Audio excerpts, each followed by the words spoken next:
Shalom Bracha, la Torah permet-elle de célébrer Halloween? Alors nous sommes aujourd'hui le jeudi 26 octobre, et la semaine prochaine, une grande majorité d'Américains, d'Irlandais ainsi que d'Écossais célébreront Halloween. Comme vous le savez sûrement, Halloween, ou l'Halloween au Canada, est une fête folklorique et païenne traditionnelle originaire des îles anglo-celtes, célébrée dans la soirée du 31 octobre, donc mardi prochain.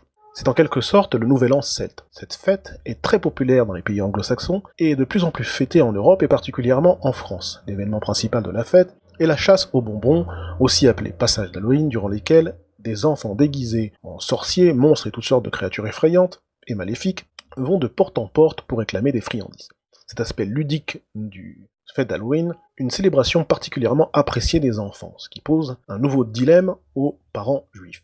Chaque année, les parents se voient confrontés à un dilemme semblable à celui de la nuit du 25 décembre, la fameuse demande « Papa, maman, moi aussi je veux un sapin ». En ce qui concerne Halloween, il s'agit de « Papa, maman, moi aussi je veux me déguiser en sorcier maléfique et sortir faire le trick and treat », littéralement des bonbons ou un mauvais sang. Alors cette requête infantile challenge les parents et les pousse à affronter leur peur de la marginalisation et du parasitisme.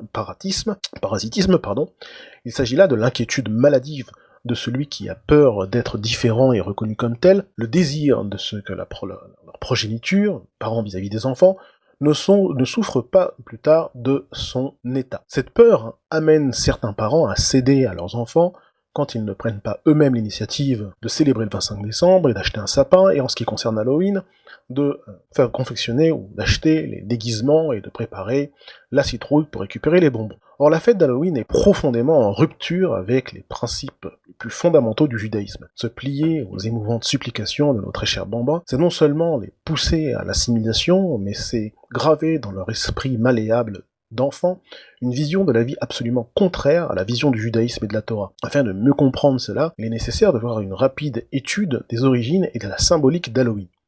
Alors on peut faire remonter les origines d'Halloween à la fête de Samaïn, Samain, tout dépend comment on veut le prononcer, une fête païenne antique que célébraient les Celtes, notamment, qui était présidée par les druides à l'époque, il y a plus de 2000 ans. Les Celtes croyaient que les morts pouvaient marcher parmi les vivants à ce moment-là, et donc durant cette célébration, les vivants pouvaient passer et voir les morts, parler avec les morts, mais surtout ils cherchaient à s'en protéger. On dit également que les Celtes portaient des costumes macabres dans l'espoir que les esprits errants pensent qu'ils étaient eux aussi des leurs, et donc n'allaient pas les attaquer. D'autres offraient des friandises aux esprits afin de les apaiser. Au Moyen-Âge, en Grande-Bretagne, les quémandeurs se déplaçaient de maison en maison, demandant de la nourriture en échange d'une prière pour les morts. Ils portaient donc des lanternes creusées dans des navets, avec à l'intérieur une bougie symbolisant l'âme enfermée dans le purgatoire. On dit aussi que les lanternes étaient utilisées pour éloigner les esprits mauvais. Dans les années 1800, en Amérique du Nord, les navets ont été remplacés par les citrouilles, parce qu'il y avait beaucoup plus, et il était plus facile de les sculpter. Ils transpirent des origines et des coutumes d'Halloween, un profond paganisme, et une approche très anxiogène du culte et de l'existence en général. Les morts reviennent terroriser les vivants, qui doivent absolument se déguiser et les soudoyer, leur donner des offrandes pour se protéger. Une vision qui n'a rien à voir avec la vision juive. On a une vision ici qui est une vision de peur, une vision d'angoisse, d'évoluer dans un monde effroyable, peuplé de créatures plus maléfiques et terribles les unes que les autres. La célébration d'Halloween est entièrement centrée autour de cette conception, la conception d'un monde obscur et effroyable, plein de revenants, de sorciers et de monstres, comme on le voit le jour d'Halloween, lors de la célébration d'Halloween, où tout le monde se déguise en créature maléfique pour faire peur à son voisin, à son ami. Un monde dans lequel donc l'homme est totalement impuissant, et là encore cette conception d'impuissance de l'homme vis-à-vis des contingences de la vie et quelque part des astres, est en rupture avec le judaïsme. Donc là encore, on a une conception qui n'est pas en accord avec la Torah. Cela rappelle, dans une certaine mesure, le culte idolâtre de Moloch, qui avait lieu et qui était très populaire à l'époque d'Abraham Avinu. Ce culte qui consistait dans le sacrifice d'enfants était extrêmement populaire, donc à l'époque du patriarche. Certes, Halloween n'inclut pas le sacrifice humain, grâce à Dieu, dans ses coutumes, mais les pratiques s'inspirent du même mode de pensée, un état d'esprit qui consiste à se protéger de l'effroyable courroux des idoles ou des revenants en ce qu'il s'agit d'Halloween. Maïmonide explique à cet effet que les prêtres de Molor parvenaient à convaincre leurs contemporains d'accomplir un acte aussi horrible que de sacrifier leurs enfants en leur assurant que cela apaiserait les idoles et celles-ci, les idoles, consentiraient à ne pas assassiner leur progéniture. Le judaïsme s'oppose fermement à cette conception de la vie et du service divin. Tout d'abord, la Torah dit qu'Hachem est bon et charitable, Rachum vechanoun, nous invite à en faire de même. D'autre part, la Torah interdit explicitement l'idolâtrie et la sorcellerie.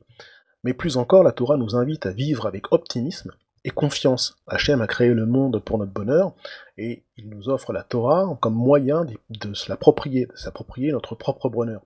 Donc rien à voir avec un monde effrayant, effroyable, peuplé de créatures qui n'attendent qu'une chose, c'est de nous dévorer. Certes, le monde comporte des écueils, mais Dieu ne les a pas créés pour nous terroriser, mais pour nous défier et nous pousser à développer le meilleur de nous-mêmes, et en plaçant notre confiance en lui, par le biais de l'étude de la Torah et de la pratique des mitzvot. Au contraire, nous ne devons pas avoir peur, mais donc placer notre confiance en Hachem, comme l'enseigne Rabbi Nachman de Breslev.